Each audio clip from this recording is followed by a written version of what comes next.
بسم الله الرحمن الرحيم والصلاة والسلام على أشرف المرسلين سيدنا محمد وعلى آله وصحبه أجمعين.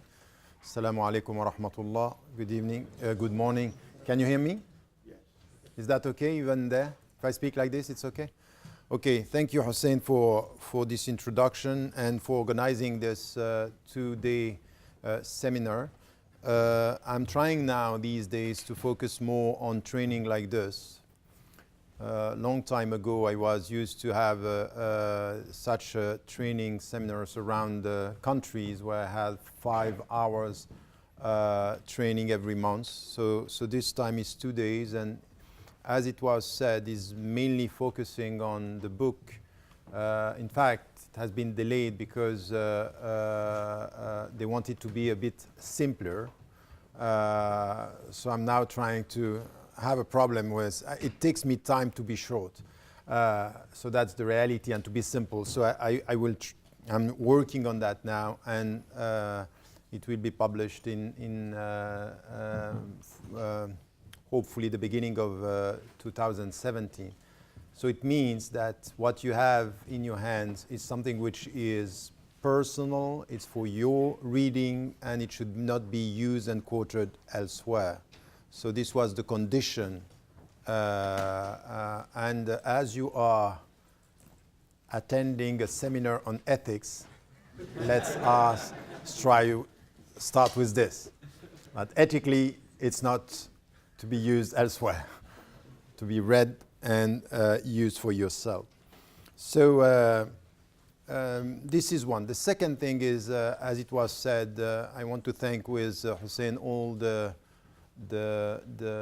members of the Jibril Institute that, in fact, they have been organizing the whole thing. What we are trying to do with CILE is just to be involved by providing ideas and sharing views and trying to get what I wanted to start with by making it clear that last time when we had this seminar, it was about radical reform, and the CILE Center, the research center, was based, in fact, on translating all the ideas of radical reform into practice through our way of dealing with critical questions, because the subtitle of radical reform is Ethics and Liberation, Islamic Ethics and Liberation, saying that in ethics there is a critical field that we have to study again, connecting through ethics all the Islamic sciences, and to try to understand how we can, relying on ethics, relying on fiqh, Islamic law and jurisprudence, and relying also on maqasid, the higher objectives, as to try to understand how from there we can also renew our understanding of Islam. So what I'm trying to do, and I want you to get this, my thought by doing this kind of seminar is really to create a movement of thought, which is not a uniformity in thinking, but critical discussion about central questions. And you will see the way it's going to be put to you is pushing you to rethink and to reassess what you have been sometimes repeating and sometimes thinking that it's clear, for example, from the tradition.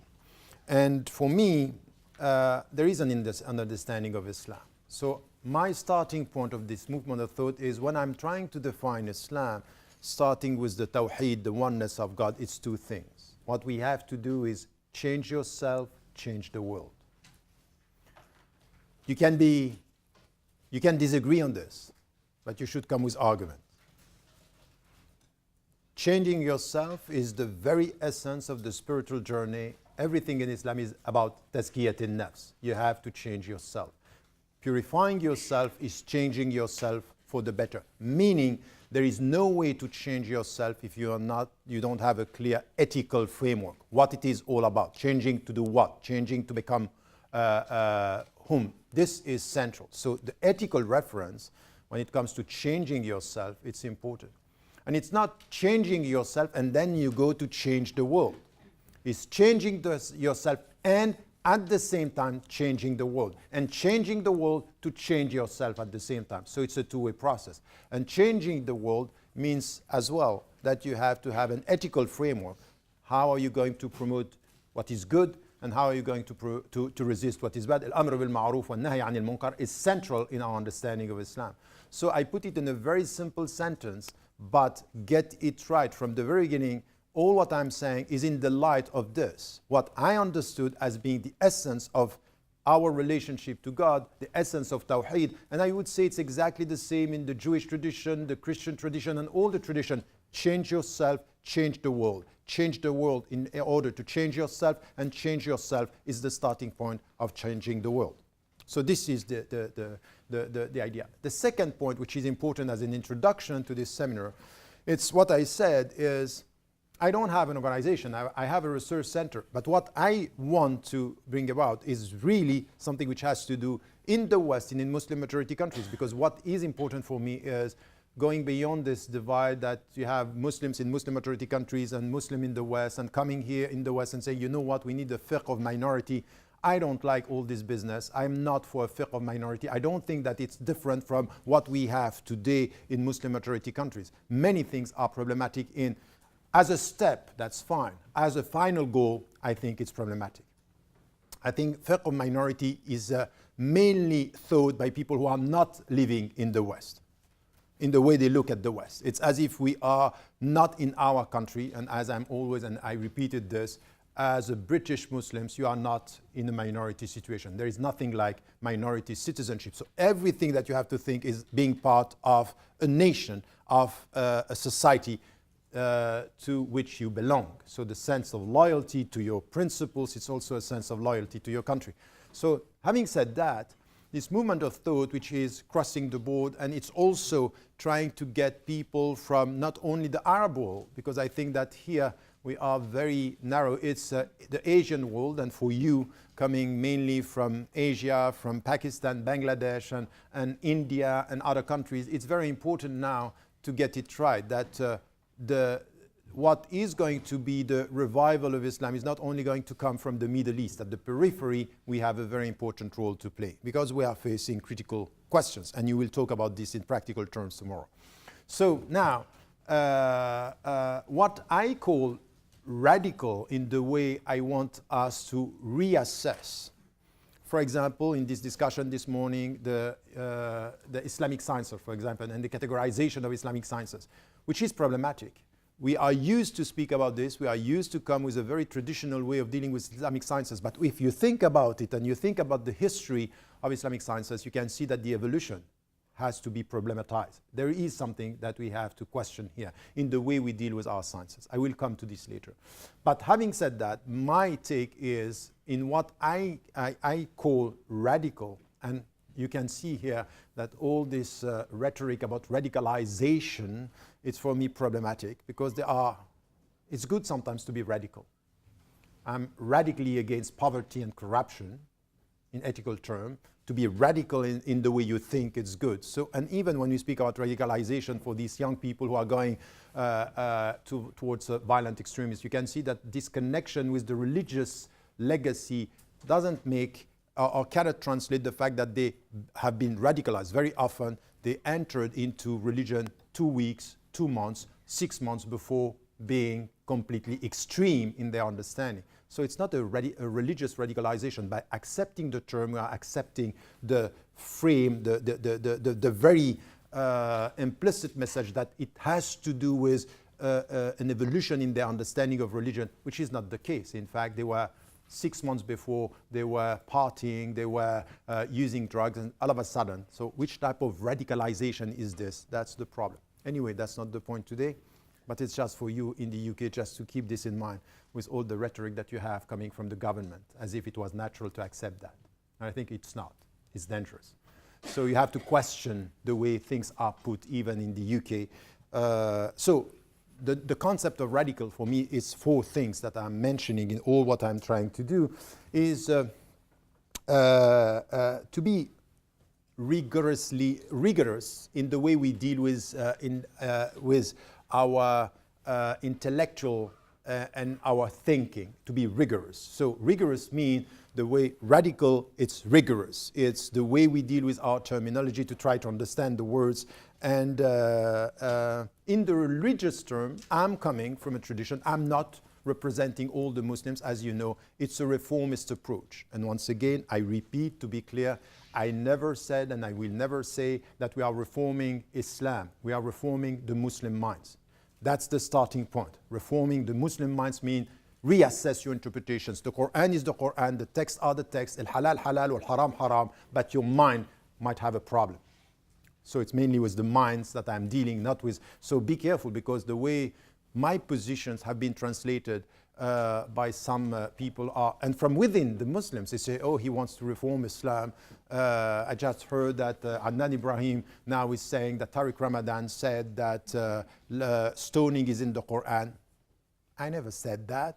But this is the way from within you have this kind of attacks that are problematic, and you have to be rigorous intellectually, rigorous in your quotation, rigorous in your terminology, rigorous in your definitions, and at the same time you have to be, and this is the way I'm putting in reformist in the religious dimension. What also I'm talking about with this R from radical is reconciliation. And reconciliation is to reconcile the practical side and the spiritual side. I'm very much worried about this discourse that we have now with this new type of Sufism that we have. You know, you have to be spiritual, and this is the opposite of being activist. And activism is where you lose your spirituality. I would say being passive is the starting point of losing your spirituality. And I keep repeating this. The Prophet, peace be upon him, was praying during the night to change the world during the day, and that's the reality of Sufism. The mystical, it's about changing yourself, but in the same way, changing the world once again. And then there is something which is revolution. It's a new evolution. It's to change completely. And I would like us to reconsider the term. Once again, I know that's not a word that the people like, but to come with a new evolution, to revolutionize our way of dealing with the scriptural sources, to be quite confident with the text, confident with the sources, but also courageous as the way you look at the world. So this is also something which is part of what I'm talking about. Having said that, and this is the introduction, so I don't want you to come and to say, oh, he's just going to give us an objective take. It's part of an understanding, a vision, and then I start with what is needed. And I told you rigorous, and rigorous means that we have to be clear with our definition. So let me come with some of the notions that we are using and that could be in that way problematic. The first, once again, is I'm starting with the very beginning of things. I think that this is also something which it's part of our understanding when it comes, for example, to the notion of Islam. Anyone who knows Arabic understands Islam in a way which is not exactly the way we are translating this in English. Submission in English doesn't mean Islam in Arabic. It's deeper than that. ادخلوا في السلم كافة, enter in God's peace with all your heart, means that you enter with all your being, meaning your will, your understanding, your intellect, your heart, and your body. It's something which is a will. It's something which is a decision. It's not submission, which means you enter as if you have less will, and this submission is taking from your humanity something. Submission in English, it's normal to have, it's quite normal. The connotation is negative because this submission is problematic. So I would say here that we have to be very clear on surrender. It's another dimension, is with your heart, but with your mind. Because if you say in Islam that it's not against the intellect, you have to put it clearly in the way you define Islam, in the way you acknowledge the very essence of one God, La ilaha illahu. So this understanding is coming with all the verses that we have in Islam, helping us to understand what it means to say Aslamtu li Rabbil Alameen, meaning I surrender, so with all my heart, all my mind, all my being, I enter. And what are we trying to get with this? You cannot understand Islam if you don't have a clear understanding of al-fitra. وَأَقِمْ وَجْهَكَ لِلدِّينِ حَنِيفًا فِطْرَةَ اللَّهِ الَّتِي فَطَرَ النَّاسَ عَلَيْهَا. So stand up in this eternal message that came from God, فِطْرَةَ Allah, which was understood by some as Islam. Ibn Taymiyyah, for example, is understanding fitra as Islam, fitrat Allah. In fact, this is the natural attraction that you have towards the ultimate question. What is the ultimate question? Why am I here? And this natural attraction is coming back to God. So God is the ultimate answer to the essential question that you have, this attraction that is here. وَإِذْ أَخَذَ رَبُّكَ مِنْ بَنِي آدَمٍ مِنْ ظُهُورِهِمْ ذُرِّيَّتَهُمْ وَأَشْهَدَهُمْ عَلَى أَنفُسِهِمْ أَلَسْتُ بِرَبِّكُمْ قَالُوا بَلَى. So there is something that he took from all humanity, Muslims and people of other faiths. And by the way, I keep on repeating, stop please when you speak as Muslims about people of other faiths to say non-Muslims. That is not respectful. You wouldn't like to be called non-Christian. You like to be called Muslims. And when you speak about you are Christians, you are Jews, you are Buddhists, and you are people of other faiths. That's a way you are not defining the people through your own window, but from where they are. The intellectual empathy, it's also intellectual respect towards the other. So having said that, sometimes I say non-Muslims in a very short way, but I don't like it. I don't like myself when I'm doing it, so don't do it. What was my point here? So, having said that now, al-fitra, it's this acknowledgement, وَإِذْ أَخَذَ رَبُّكَ مِنْ بَنِي آدَمٍ مِنْ ظُهُورِهِمْ وَأَشْهَدَهُمْ. He made them testify, am I not your Lord? So there is something which is a spark in your being, which is part of the concept of human being in Islam, that is yearning for an answer. Yearning for an answer. Why? So the answer here is La ilaha illallah.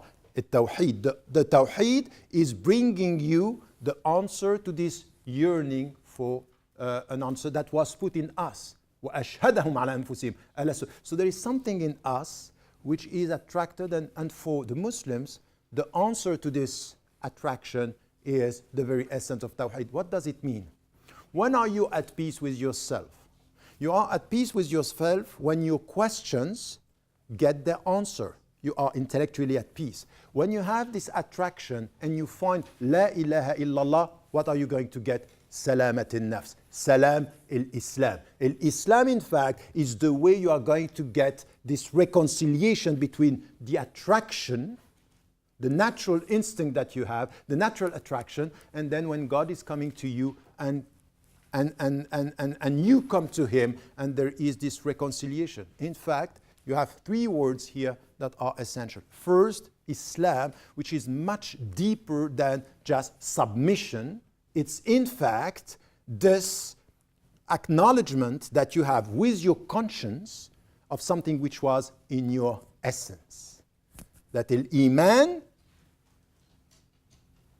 is coming to confirm al-fitra, which is part of your being. Al-Iman is what you get with your conscience that was already in your nature.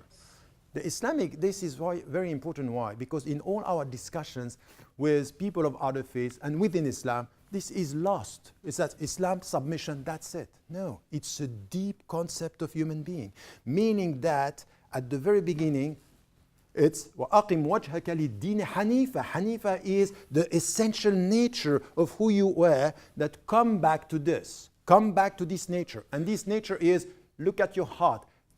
Assess what is in your heart, and you will see this spark, that there is something which is coming and yearning for an answer. And then when you get the answer, which is for the Muslims, our understanding is La ilaha illallah. This is where al-Islam means salamat al-nafs, that you got this, you are at peace with Him. And this is why you understand here that in the way you come back to a dhikr, أَلَا بِذِكْرِ اللَّهِ تَطْمَئِنُّ الْقُلُوبِ, al-itmi'nan is then when you are at peace, have this spiritual tranquility. It's not only spiritual, it's intellectual, it's even physical in the Islamic understanding. So what I'm saying here is that you can't talk about Tawheed and Islam without understanding the very deep meaning of al-fitra when it comes to the concept of human being. And once again here, it's something which is important even in the negative words. What does it mean, kufr? Any one of you who is saying kufr is the disbeliever or disbelieving, be careful with this. Kufr means, in fact, literally in Arabic, covering. Covering. Covering what?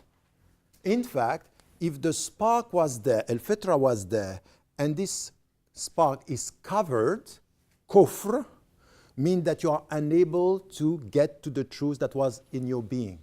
So al-kufr is not to deny because you don't have the intellectual capacity and you don't believe, is to have your essence covered.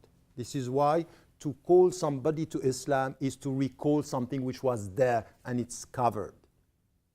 Okay, it's covered. So look at the Quran, it's clear on this. إِلَّا مَنْ أَتَى اللَّهَ بِقَلْبٍ سَلِيمٍ. What does it mean, salim? Sound heart. In the natural heart, in the natural state. A salim, which was not distorted. That's it. So you have to come back to this original state of your heart, which is in order to get the right iman, come back to your fitrah. And the fitrah is what you have in your heart, which is yearning towards transcendence. That's a very important Islamic understanding. Why? Because it has an impact on anything which is ethical. You have to get this to understand how the ethical Islamic system is constructed if you get this. So Islam, be careful not to reduce it. You know what Islam is? Submission to God. It's a deep coming back to God to get the inner peace. Salamat al-nafs through ادخلوا في السلم كافة, with all your being, come back to this. And this is why you have to understand that this is here to come back to our essence, to come back to our inner being. In fact, look at this. يا أيها الذين آمنوا استجيبوا لله وللرسول إذا دعاكم لما يحييكم واعلموا أن الله يحول بين المرء وقلبه. That God is working, it's the knowledge of God is between you and your heart. So what does it mean? Come back to your heart to get the answer. Meaning that there is a very deep concept here of man and human being, that it's based on al-fitra, al-Islam, wa tawheed. And the tawheed for us, it's the ultimate goal, which is coming back to him to get this inner peace and to reconcile yourself through him towards your essence. Now, three things are important in this, is this natural disposition that we have. It's making us understanding that we have to be positive about our human being. And this is why there is something which is intrinsically against anything which has to do with the original sin. We don't have something like this. No original sin. What does it mean? The fitra is making you innocent before you become responsible. So if you go from innocence to responsibility, there is one notion which is important. What we find also in the Quran, that Ibn Kathir, for example, when he was trying to, he was not the only one. You find this in Ibn Qayyim al-Jawziyya, in Ibn Taymiyyah, in Abu Hamid al-Ghazali, in all the philosophers that we are going to talk about. They are saying, if you have to translate and try to understand a very simple verse, dealing with our dignity. وَلَقَدْ كَرَّمْنَا بَنِي آدَمَ. We gave dignity to human beings. What are the features of your dignity? According to the scholars, the great majority of them, there are differences on the way they are dealing with two things. First, what was the first verse of the Quran, which has to do with knowledge? اقرأ. علم آدم الأسماء كلها. So you have this knowledge, which is part of your dignity, that you can get knowledge. But the second thing is your freedom. Your freedom, it's part of your dignity. This is why the angels who are praising God permanently are asked to bow in front before human beings. It's judu. Li Adam is judu. Why? They are better than him. Even they're better in him in the way they praise God, because they cannot disobey. Well, this is exactly was the reaction of the jinn, Iblis. Ana khayrun minhu. I'm better than him. Because of my origin. خلقناه من نار وخلقته من طين. I'm better. And even the angels asking God, are you going to put on earth man yufsidu fiha wa yafsiqu ad-dima? It's going to destroy, corrupt the world. Why do we have to? I know what you don't know. Meaning what? There is intrinsically something which is our risk, our destiny, but our dignity at the same time, which is freedom. فَمَنْ شَاءَ فَلْيُؤْمِنْ وَمَنْ شَاءَ فَلْيَكْفُرْ. Those who want to believe, that they believe, and those who want to deny, they deny. So it's your freedom. Freedom is essential. And this is where are you going to find this freedom? Between your innocence and your responsibility. No responsibility if there is no freedom. This is why freedom is essential. And in all the discussion that we'll have about ethics, it has to do with freedom. Am I going to choose what is good and what is bad? Freedom is essential. So here, innocence, bara'a, it's innocence. It's the essential notion where we come with a concept of human being at the same time. And as you see, innocence, it's important in the way it's also explaining the relationship between al-fitra, al-iman, al-tawheed, and our understanding of our responsibility coming back to the essence of our understanding, the essence of our being. Now, if I add to this, are you following me now? Are you sure that you have all the notions? Now it's okay. I have 5. How many do you have? I have to follow, because I see some people say, what is he saying? It's very structured. So, Islam, this is one.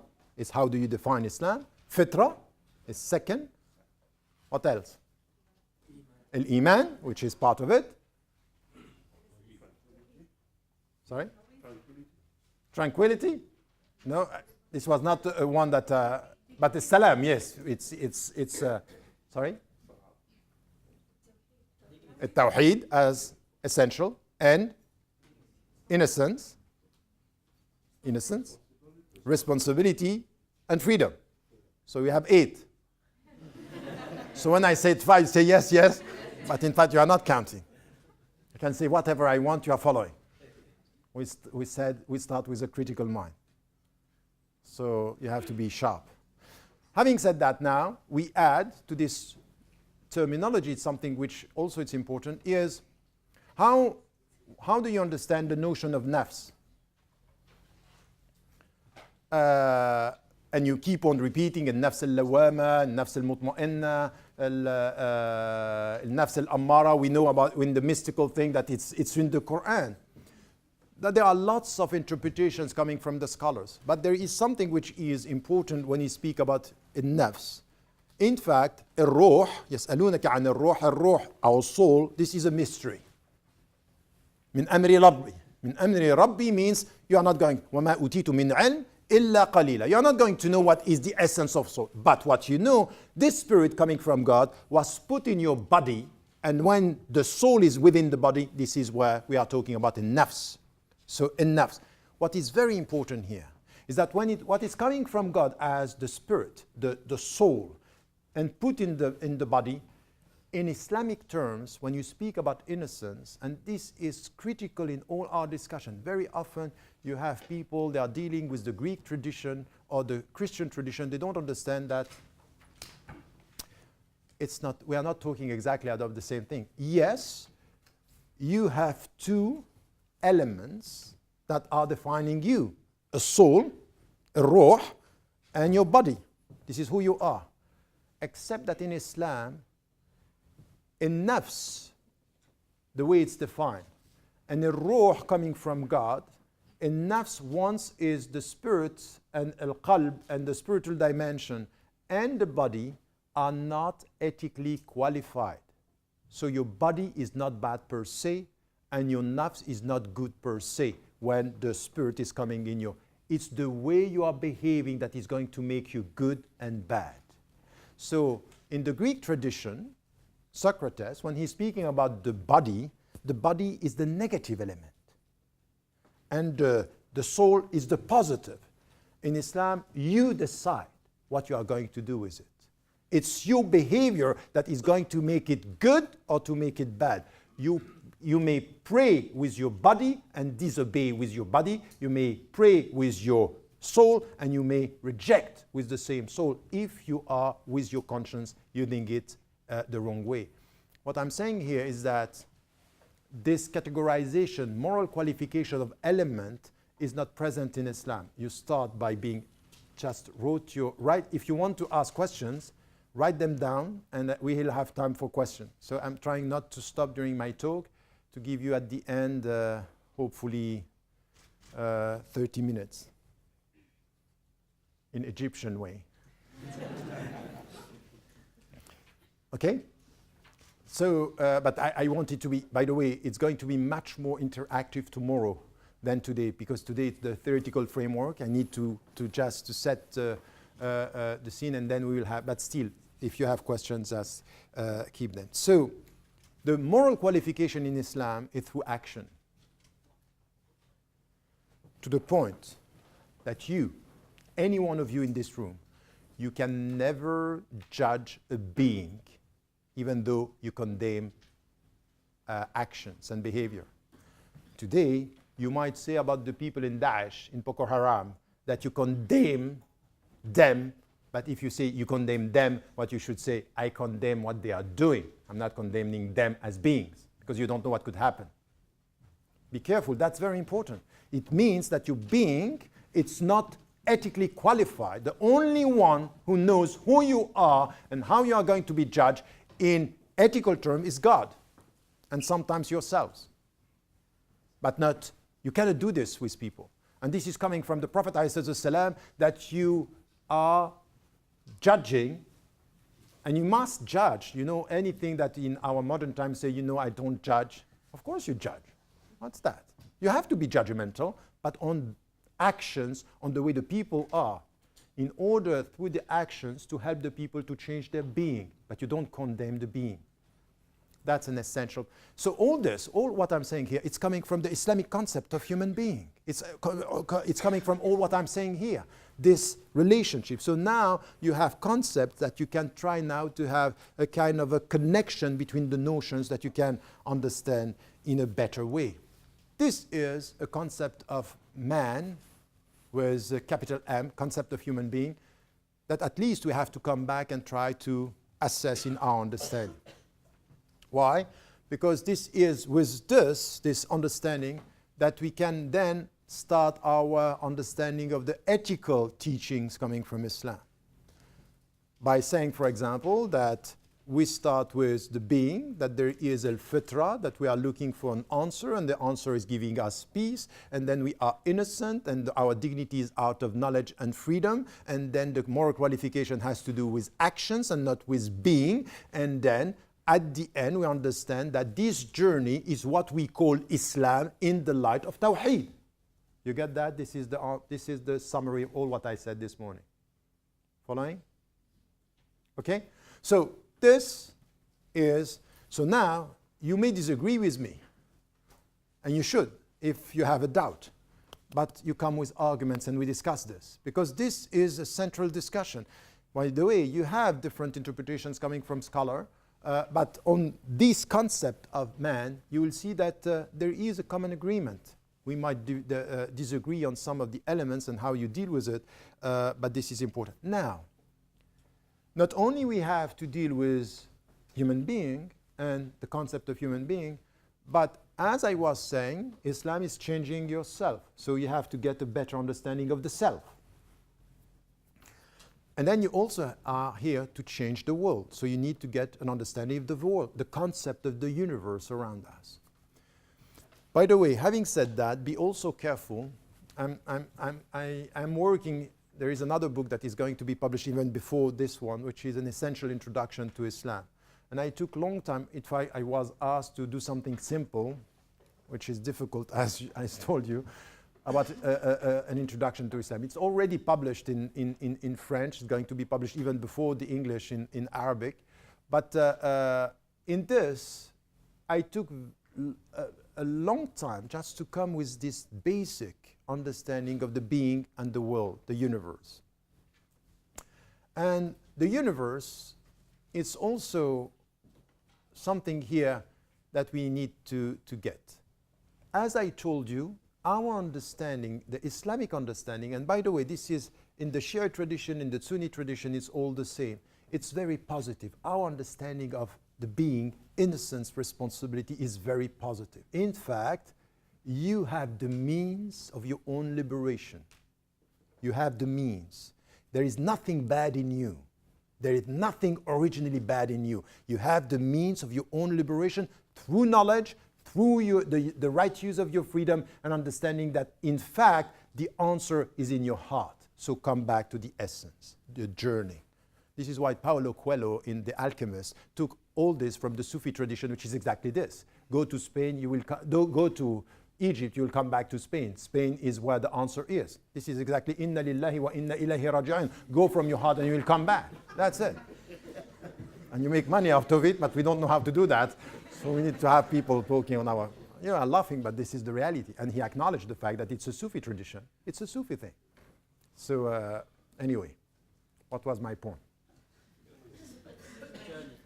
The journey, thank you.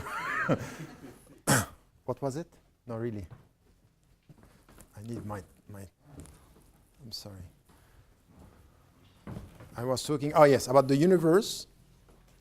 And yes, changing yourself and change. So there is a concept of the universe here, which is very positive in Islam, very positive. يَسْأَلُونَكَ مَا أُحِلَّ لَهُمْ قُلْ يُحِلَّ لَكُمُ الطَّيِّبَاتِ. They're asking you, what is permissible for us? What is open for us? الطيبات. الطيبات is the world is full of طيبات. So the world in itself, it's not a space of danger, it's a space of permission. To the point that the scholar, the fuqaha, when they came to the mu'amalat, are saying, الأصل في الأشياء الإباحة. The first principle when it comes to social affairs, interpersonal, it's permission. الطيبات, it's open for you. But there is something which is essential here, which is be careful. This universe is not your property. You are vicegerents, خلفاء. إني جاعل في الأرض خليفة.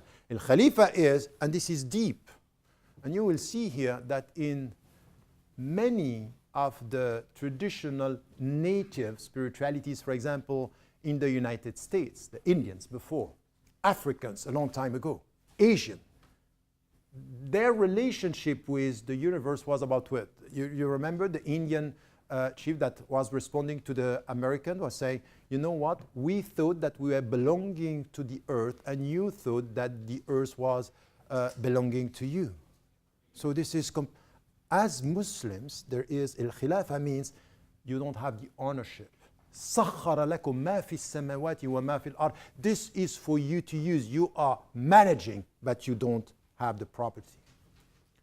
That's essential because when some today, even we'll talk about this tomorrow because we have some scholars saying, you know what, in Islam we agree with capitalism because we agree with private property. This is reformism without essence. It's a new ijtihad. When you have some of the scholars that I respect so much, being able to say, you know what, the Islamic system is a regulated capitalism. This is what I heard from Sarkozy, that we have to have a more ethical capitalism. Tell me how you do that. Anyway, it's a contradiction in term, because capitalism has nothing to do with ethical reference. So we'll talk about this tomorrow. The point here is that the way you deal with the world and the way you have to deal with the world is to understand that سَخَّرَ لَكُمْ, that you are managing and you have a responsibility. Yes, you can have a private property knowing that you are not the owner and you have to deal with it in ethical terms. The fact that you are not the owner is the fact that you need to understand that the way you have to manage the world is through ethical behavior. So this is through ethics that you are showing your faithfulness to the owner.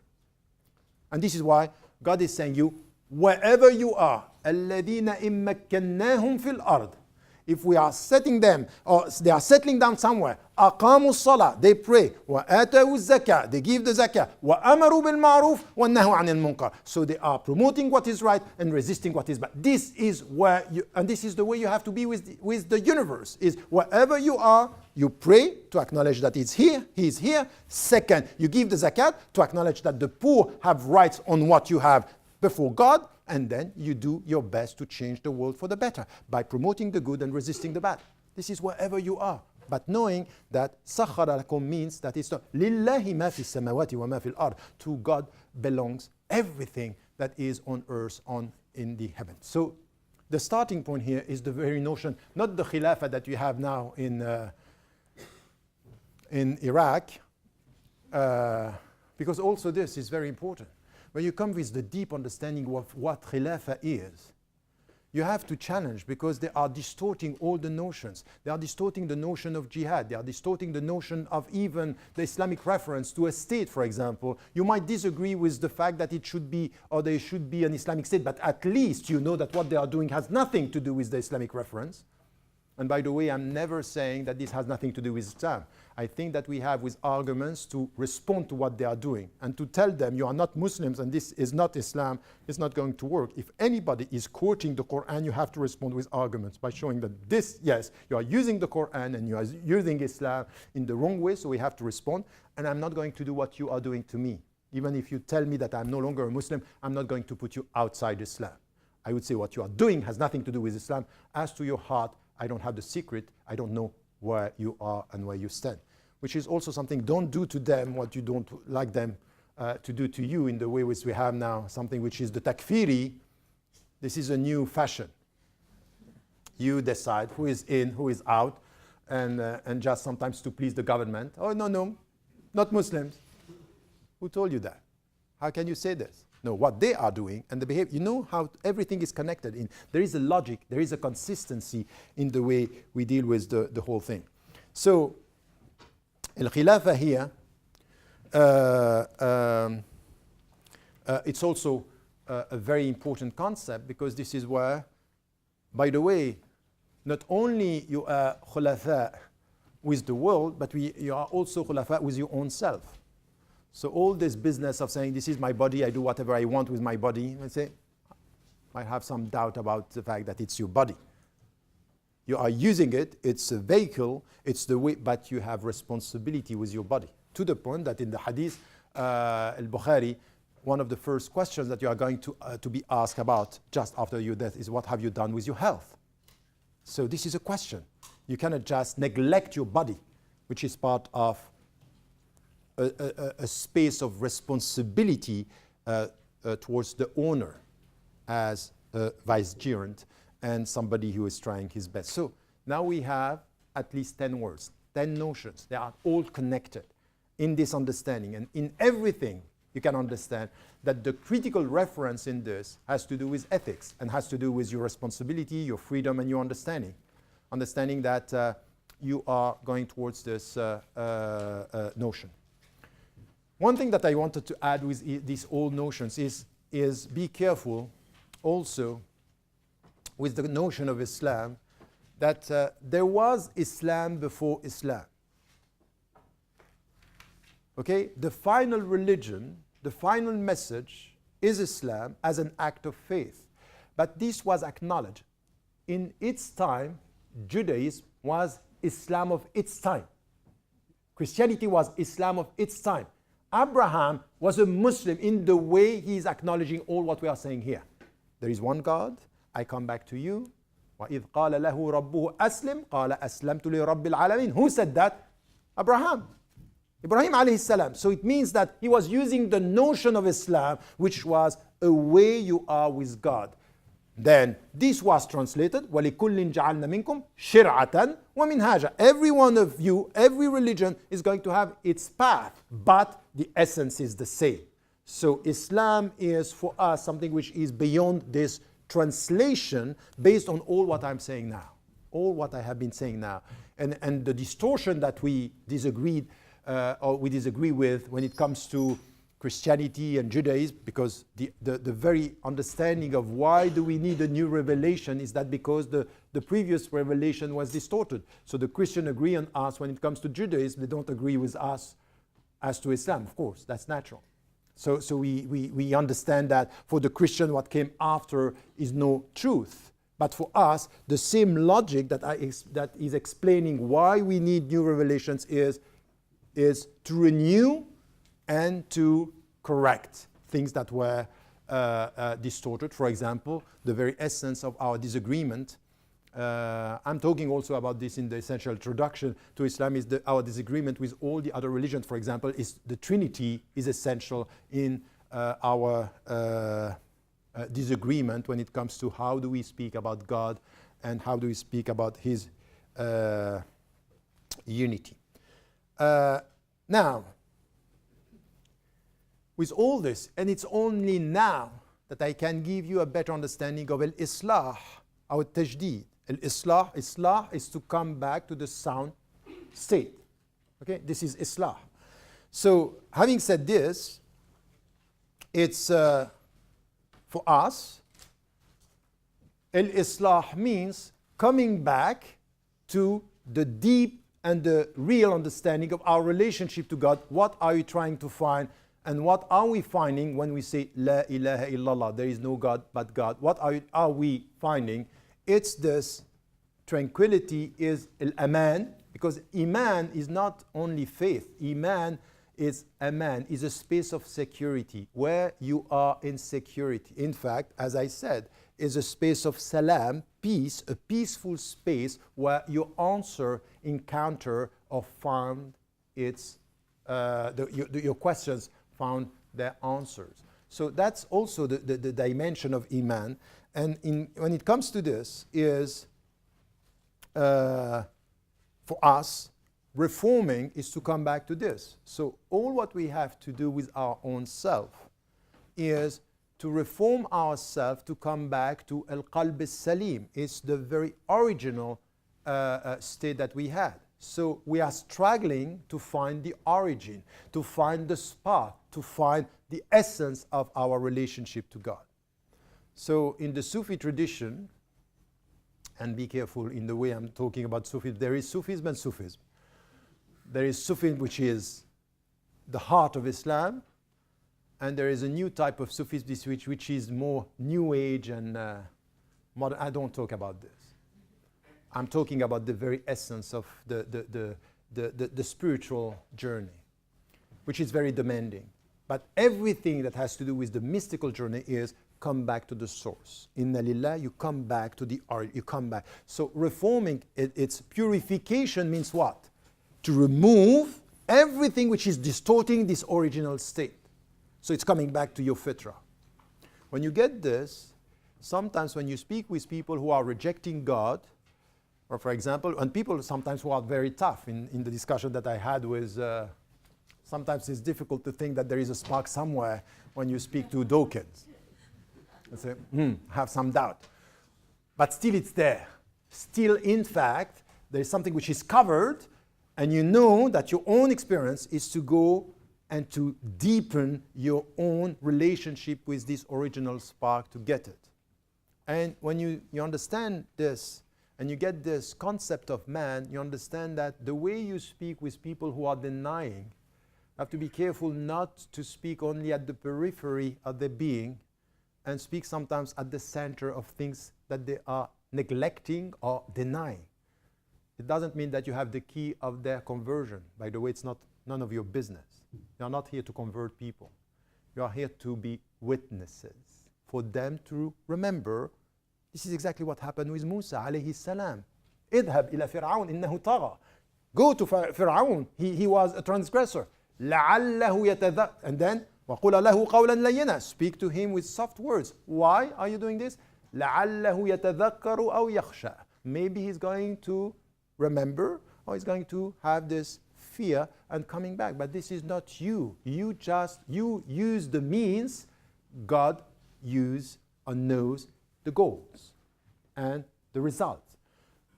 This, in our understanding, when it comes to this discussion, is reforming is to come to the natural state, to understand the very essence of our being. And you cannot understand this if you don't have a clear understanding of the concept of man or the Islamic concept of human beings. This is what I was saying.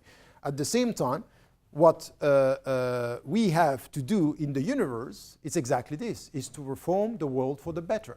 Meaning that the world, as I said, سَخَّرَ لَكُمْ, he gave it to you, it's at your disposal, and then what you have to do is to reform the world and to make it ethically a better place.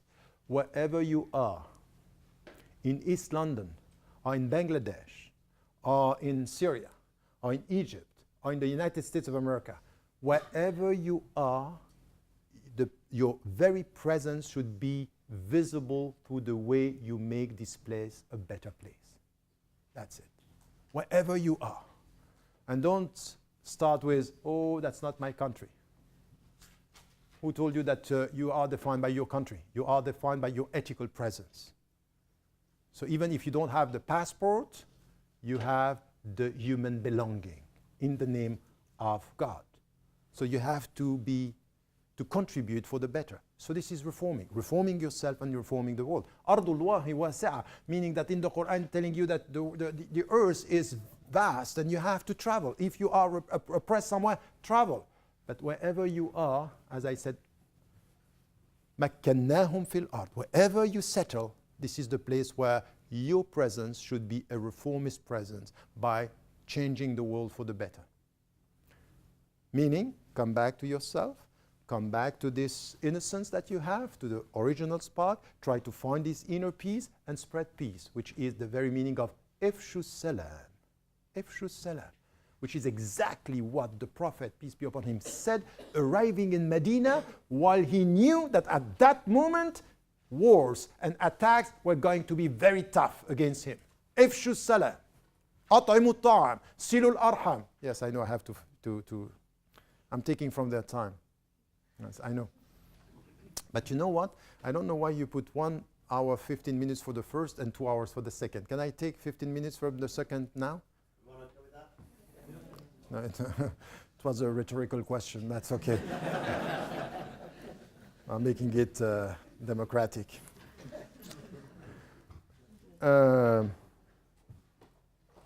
So, this is what we have to do, knowing that with all the positive teaching that we have in the Quran, what is going to happen with human beings is that they are going to corrupt the earth and they are going to spread bloodshed everywhere. أَتَجْعَلُ فِيهَا مَنْ يُفْسِدُ فِيهَا وَيَسْفِقُ الدِّمَاء. This was said by the angels from the very beginning. This is the very nature of human beings. They are going to corrupt and they are going to spread wars and destruction. What is your role in this is to be resistant to this natural attitude of human beings. So this is as much as you are going to be unjust with your own self. Who said that? From the very beginning. Adam wa Hawa. They were saying, رَبَّنَا إِنَّا ظَلَمْنَا أَنفُسَنَا. قَالَ رَبَّنَا إِنَّا ظَلَمْنَا أَنفُسَنَا. We have been unjust with our own self. وَإِن لَمْ تَغْفِرْ لَنَا وَتَرْحَمْنَا لَكُنَنَّ مِنَ الْخَاسِرِينَ. If you are not going to forgive us, we are going to be lost. So from the very beginning, they started by saying, ظَلَمْنَا أَنفُسَنَا. So a dhulm here is the way you mistreat yourself and the way you are going to mistreat the universe. Muslims, believers, are the resistance to this, wherever they are, within and outside. So it's a resistance. So this is why anyone who in the name of being good Muslims now and not bad Muslims are trying to say, you know what, remove jihad from your vocabulary, they say, no, it's impossible. It's central in Islam. Jihad is the central notion of resisting in order to reform. This is why I'm translating jihad not as only effort, it's the two-way, it's resisting and reforming at the same time. It's resisting what is bad and reforming for what is good. So it's against and it's for. It's not only against and it's not only for, it's a two-way. So you can have jihad against poverty and jihad for justice. So you have the two movements. Now, with this, you understand what I was saying in the way I was defining this and all the notions that I was referring to now. Having said that now, and understanding, there are 3 other notions that are, in fact, the second part of my talk, and I will end with this now before I will come with the classification of Islamic sciences later. It's 3 notions that we are using: al-usul, the principles, al-wasa'il, the means, and the objectives, al-maqasid. So here it's important to understand this. So when we are talking about, you have to be clear on this because it's a bit deep in a spiritual term. Maybe it will come with the discussion today and tomorrow. But one of the translation, the subtle translation of shirk is to take the means for the goals. Okay, I will make it clear. Why you pray? You are trying to pray to remember God. This is what is said in Surah Taha. إنني أنا الله لا إله إلا أنا فاعبدني وأقم الصلاة لذكري. So pray in order to remember me. So to pray is a means, isn't it? And the goal is God, is remembering. If at one point in your life the means becomes the goal, is the starting point of الرياء الشرك الخفي. أن يقوم الرجل يصلي فيزين صلاته مما يرى من نظر الرجل. So you end, you stand up, you pray, and you beautify your prayer because you know that somebody is looking at you. Shirk. So it's good, you pray, but the goals are not clear. So prayer becomes the goal and not the means. So you have to be very clear at what are the principles. So the principles, for example, is what are the principles are the sources. Al-usul is what you are extracting from the Quran that are the principles and that can be the values.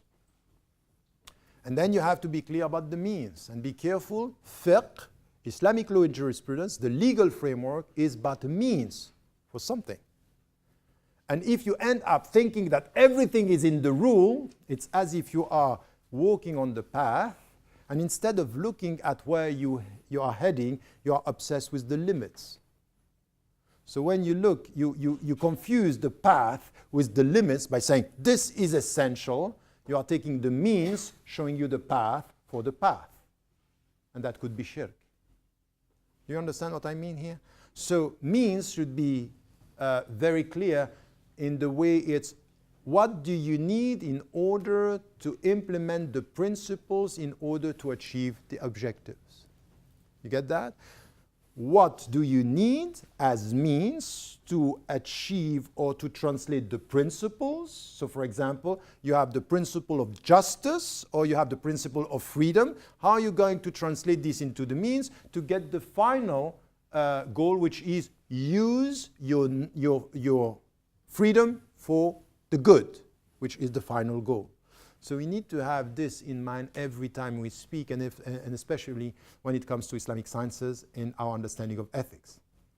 Why? Because in ethical terms, if you have an ethical value, let's say, okay, justice, what you are expecting from the value is to be translated into rules. So you have a legal framework translating justice into a just, regulated system. But to achieve what? To achieve the higher objective, which is equal dignity for human beings. Black, white, poor, rich, we have to be just with everybody. So there are goals, and these goals should be the ethical translation through the means of our principles. It's what we have to do. And ijtihad is all about this because there are many issues where we don't have an answer, so we need to find the way we extract the principles, try to find the means to achieve the goals. If you end up being obsessed with the means without reaching the goal, it could be the distortion of Islam. For example, the literalist implementation of some rules are in fact completely against the very essence of the objectives. Who said that? Not me. Umar ibn al-Khattab. Umar ibn al-Khattab in the time of famine, when he said we cannot implement a clear verse about stealing, meant what? This is a means to try to get justice. But if by implementing this means we are not getting justice, we better suspend the application of the means because we are missing the objectives. So the principle of justice was clear, but the principle of the objective of translating this into the reality in our life, التنزيل على الواقع, which is the translation into the reality, was also something which was essential in the relationship between al-usul, fundamentals and principles, the means, the al-wasa'il, and then the objectives. But this is going to be clearer in our discussion tomorrow, because my take, for example, on Islamic economy is that very often there is an Islamization of the means and not of the goals. And that's a problem. If you just Islamize the structure, and in fact you want exactly the same goals as the other. You want exactly the same profit, but with halal means. Not questioning, it might be that the goal in itself is not so halal. Anyway. That's another question. Okay, I stop here. So questions, if you have questions. Okay, it's okay? I can go for the answers. Okay, so your question about just praying and not being involved in the... I wouldn't go as far as say it's a shirk, because some of the Muslim women and men, they are very sincere in the way they are coming back to God and the way they pray, the way they fast.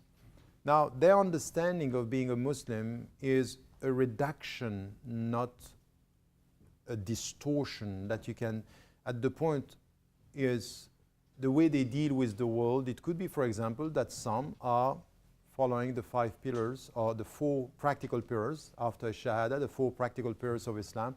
And as the Prophet, peace be upon him, said that you can be saved with this salvation is possible, as long as even if you are not active in the world, your goals are clear and there is no shirk in the fact that you end up being obsessed with having and with your family, you know, al-mal wal-banun zinatul hayat ad-dunya. So you can be as a practicing, not being active, and at the end you are completely obsessed with your family, to the point that the family becomes the goal and not serving justice and serving humanity. So as long as the goals are clear in a very simple and ordinary life, I wouldn't go as far as to say it's shirk. But at the end, we also want to widen the scope here by saying all of us here, all of us, we are facing types of shirk in our hidden shirk, shirk al-khafi in our life, in everything that we are doing.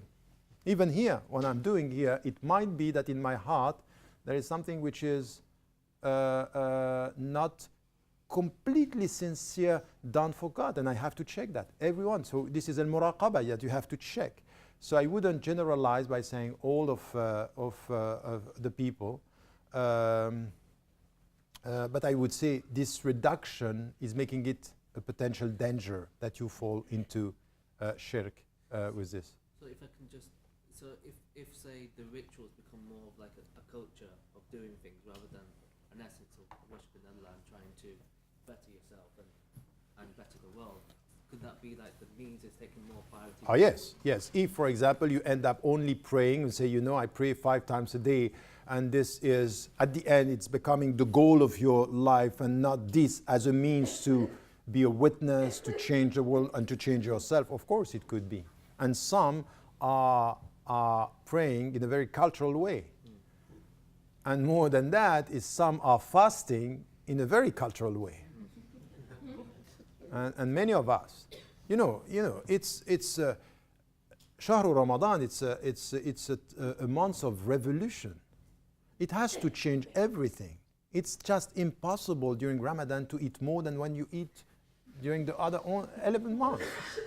And this is the reality of it. It's just not that. It's not the point. It cannot be. So it means that there is something which is we are focusing on the means and not understanding the very essence of Ramadan. So this is shirk. So, and you are doing with Ramadan what sometimes is done with, in the Christian tradition with Christmas. And some were looking at the Christians say, look at what they are doing, it's all about family and spending. Okay, look at Ramadan. Family and spending and eating. That's anyway. I wouldn't say that fitra is conscience. Fitra is even before. It's the natural state. So conscience, our consciousness, our way of saying La ilaha. You know, you say La ilaha illallah when you reach the age of reason. When and the age of reason is where you have this consciousness. There is a conscience that you understand. So conscience is what is making fitra being iman. Iman become this relationship when with your mind, with your heart, with your awareness, you understand that you are connected to God. So you come with your conscience to confirm. So this is why we call it a shahada. I testify with my mind the very essence of who I am, with the spark, with al-fitra in me. How would you describe it in English? What? What meaning of fitra? I try to do it for the. Okay, thank you. It means that I have to take. I struggle with it. That's why I asked. So what I was saying is that al-fitra is the natural state, these natural attractions that we have yearning towards the transcendent, that he put at the very beginning of the creation in the other verse that I was mentioning. وَإِذْ أَخَذَ رَبُّكَ مِنْ بَنِي آدَمَ مِنْ ذُرِّيَّتِهِمْ مِنْ ظُهُورِهِمْ ذُرِّيَّتَهُم. So this is something which is essential here. So is there ethical truth in other tradition? By the very essence of Islam, yes, there is ethical truth. And there is something that even in the fuqaha, when they are dealing with the legal, they are saying anything that was before and it's not rejected or not against what we have in our tradition, it's part of our Sharia. So, اليوم أكملت لكم دينكم. Today I achieved your religion means not only the 23 years, is through history, as the Muslims believe that this is the final message, is to take everything which was positive and not in contradiction with Islam from other tradition. So that's one. The second about salvation, this is a big discussion. To be clear, the great majority of the scholars are saying the only way to be saved is when you know the truth, to accept it. So when you know Islam, it's to accept it. Because kufr is not that you reject without knowing. Is we reject while you know. So once a sheikh was asked, what about all these people who know nothing about Islam? Are they going to be in hellfire? He said, I don't know about them, but I know that my responsibility is to spread the message. About them, they are to be ignorant and not to choose the truth. You can't just, you have to be very cautious. The best for me in this situation is to say, Allahu A'lam, God knows best. Because people who never, so the people who know, who are rejecting, the great majority of the scholars are saying, if you are in a state where you know and you reject, this is what we call kufr, and this is rejecting and denying the truth. What about the Christians, and what about the Jews, and what about all the other traditions, Ahl al-Kitab? So once again, the great majority are saying, إِنَّ الَّذِينَ كَفَرُوا مِنْ أَهْلِ الْكِتَابِ. So those who are rejecting, and there is because kufr in the Islamic tradition has many levels. Al-Kufr al-Akbar, the highest level, is to reject God, that there is, or to have polytheism, for example, and to associating other gods. The second could be denying part of the truth. So, for example, Ahl al-Kitab are not the people at the highest level of kufr. They are denying, for example, that the last messenger is coming with the last message. So they are denying part of the truth while they are accepting that there is one God. So this is why kufr is not disbelief. We cannot just translate this. Even within the Islamic tradition, you have kufr bidun kufr, meaning that you acknowledge God, you acknowledge the last message, but you deny something which is part of the truth within the whole system. So it's kufr bidun kufr. So you are a believer, but you deny part of the truth which can be essential or not. So if, for example, if you come and you say, I'm a Muslim and I don't think that 5 times a day I have to pray. It's not there. I say, okay, that's the problem. So this is kufr bidun kufr, because you acknowledge, but there is something which is you are denying part of the truth here. About the salvation, the great majority are saying, Inna dina inda Allah al-Islam. The religion in the sight of God is Islam. So the great majority are saying, no, there is no salvation for people who are not Muslims. Others, and this is also within the tradition, in the Sufi tradition, the philosophical tradition, in some of the scholars were very cautious with this by saying, Islam here might be the generic understanding that I was talking about, is that acknowledging God. So, but this is a minority position in the Islamic tradition, saying salvation is only for Muslims. Now, once again, when you have in the Quran the fact that God had willed this diversity, that He's saying that He gave to every tradition its path. لِكُلٍّ جَعَلْنَا مِنْكُمْ شِرْعَةً, it's your path and your praxis. The best answer for me on this, it's an answer with this the highest level of my knowledge. I don't know. Allahu A'lam. Because I think that to come with these reductive things, knowing that God had willed this diversity, and He's asking us about the diversity and asking us, acknowledging one God, and then when you acknowledge that there is one God and you behave the right way, if you are a Christian or if you are a Jew, I don't think it's for me or for any human being to be able to go to speak about the salvation or not. In legal terms, the great majority of the scholars were going to say, or are responding, no, you have to be Muslims to be saved. I think that you have to acknowledge that there is one God and to behave the right way. Of course, as a Muslim, I think that the final answer, the final message is the truth. But as to the sincerity of the people, what they have done, the way they have behaved, I don't want to speak about this. And I think that this sense of humility when it comes to the final judgment, say, this is God's decision, I don't know. And I don't think that I'm going to be more with the truth when I'm saying everything else is wrong. You know, this kind of, I'm the only, we have these trends within Islam as well. People calling al-firqatun najiyah. So the saved sect, meaning all the others are lost. So if you are not within, I don't like this business, and I think that we should not do this at the Islamic level with all the others, have to suspend the final judgment, knowing that from an Islamic perspective, of course, when you know about the last message, this is where the salvation is going to be. I was asked once about Mother Teresa. Where is she going to be? I say, I'm sorry, I don't know. I don't know about myself, how I'm going to say about her. So my concern is about trying my best with what I know. And as to the destiny of the people, I would urge the Muslims, but exactly like I was dealing with, you know, the previous Pope. I knew him, Cardinal Ratzinger, before he was Benedict XVI, and he was very tough on this. No salvation if you are not within the church and Christian. And he was sincere.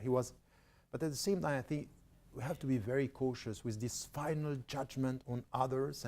And I would say I would like the same in, and I don't think that this is a critical question. I don't think that I'm stronger if I make the other weaker. In that it's sincerity and acknowledging that there is one God, and then, but it's a very important point, because at the end it's where, how do we deal with this humility as to the final judgment is important between religions, but even, as I said, when we are talking about behavior and being, as I said before. About ar-ruh wal-nafs. Ar-ruh is the spirit, is ruh-ullah, which is the God's spirit that He is sufflating into our being. So when the ruh is coming in our body, this is what we call in nafs. Sometimes we have a problem because in the English translation, in nafs is the soul, in nafs is the being, is nafs is the person. So there are here interpretations that could be different. But at the end, even if you speak about in nafs al-mutma'inna, it's where the God Spirit is coming to your, the embodiment of your person. It could be physical and it could be spiritual. But the nafs is this connection between the two. And in our life, it's the spirit in our body.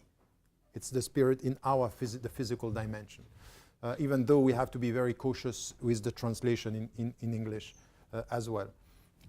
Your question is a very important one. When I was saying, coming back to your heart, this is where it's not coming back to your heart the way your heart is now. It's struggling to come back to questioning and coming back to the essence of your heart. So there is here monitoring yourself, monitoring the way you deal with this on ethical terms with your own self. So it's not just to take for granted the way you are now and my heart is saying this. So for example, in the spiritual journey, to be very cautious with this confusion between the spiritual side and the emotional side, thinking that the emotional is spiritual and okay, I feel it, so it's good. No. So this is coming back to your heart is a journey of ethical questioning. You understand what I mean? Ethical questioning. It's not just I come, no, it's ethical questioning. And the best way to question your heart is three things. If you come to, for example, Ihya Ulumuddin and what he is taught by the scholars in the mystical tradition is three things.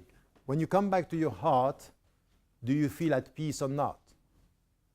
Are you at peace with your heart or not? And meaning this, that if there is, you know, in the definition of sin, that the companion came to the Prophet ﷺ, he said, مَا حَاكَ فِي نَفْسِكَ وَكَرِهْتَ يَطَّلِعَ عَلَيْهِ النَّاسِ. What is in yourself and it's troubling. You are not at peace. So in fact, any one of us in this room knows that this peace is much more a hope and a goal than a reality in our daily life. We always have tensions, but you have to check that. This is one. How are you going to, what is the visible translation of this tension? The inconsistent reality between your principles and your behavior. Okay? الَّذِينَ آمَنُوا وَعَمِلُوا الصَّالِحَاتِ. You are at peace when you behave the way you believe. No one in this room is getting this. We are struggling to make our behavior close to our principles. Everyone in this room should know what it means to have this spiritual humility that we are all dealing with contradictions.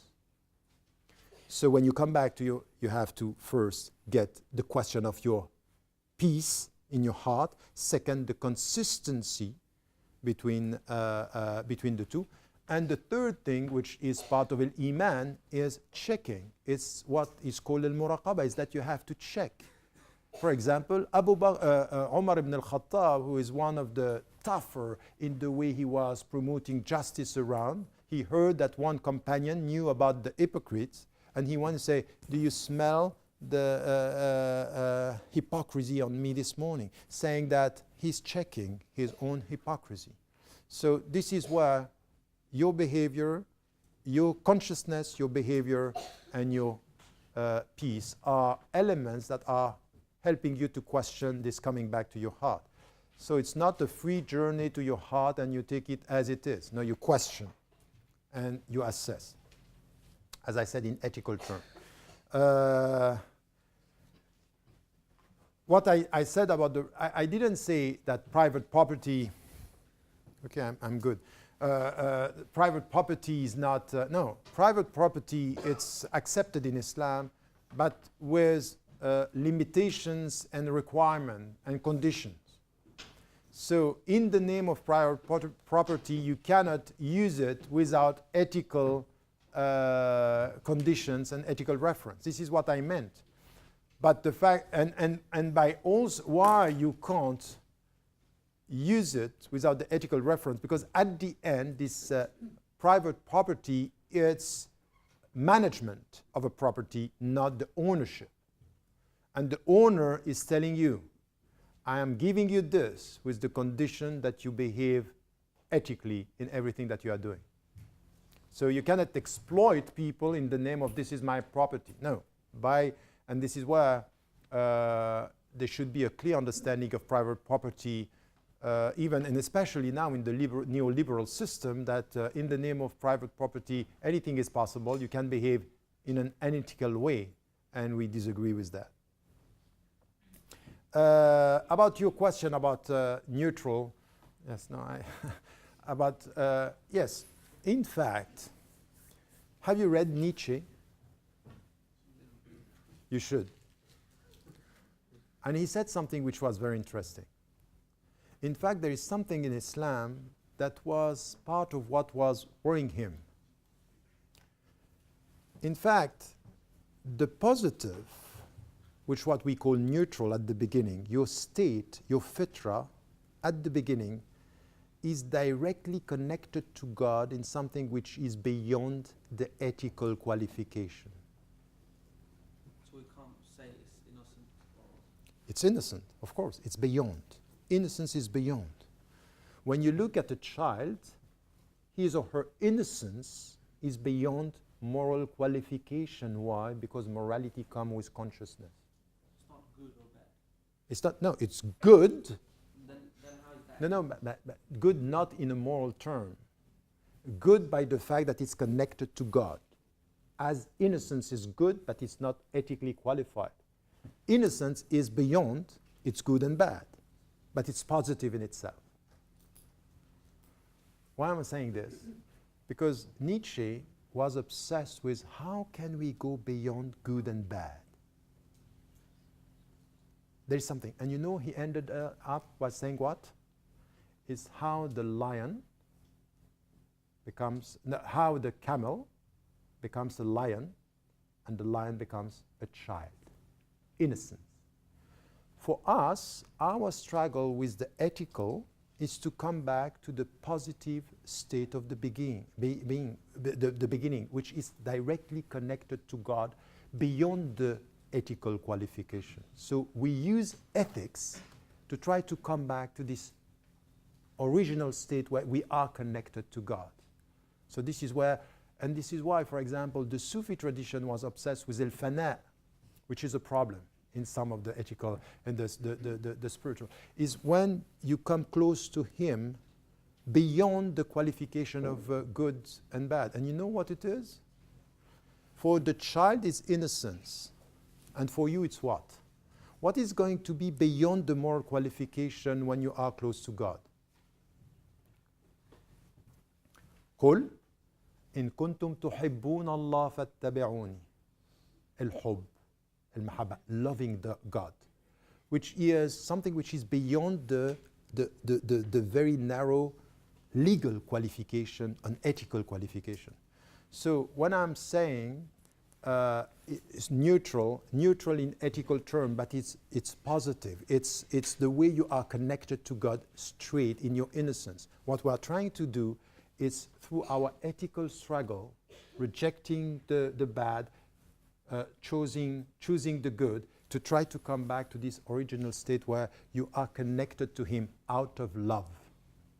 Isn't that the whole journey? We are using that as a reference, that Yeah. we return to good. Yeah. And I understand. To the original good, which is beyond yes, the and tension. Then, but ultimately, our behavior is referenced with this ethical notion of good and bad. Yeah. That's what I'm saying, isn't it? It's a reconciliation. You choose the good in your actions to come back to the good in your being. So we're saying it's good. It was good. Yes, but I understand the problem. It's the original good which is beyond the tension between the bad and the good. That's what I'm saying. I'm saying we do not know. We can't say that. Just the way you said that. We do not know. The best position is not to, I will not make myself stronger by making others weaker, as you said. Yeah. And that's what I'm saying. I'm saying why isn't a neutral position? Why do we have to say that it's innocent?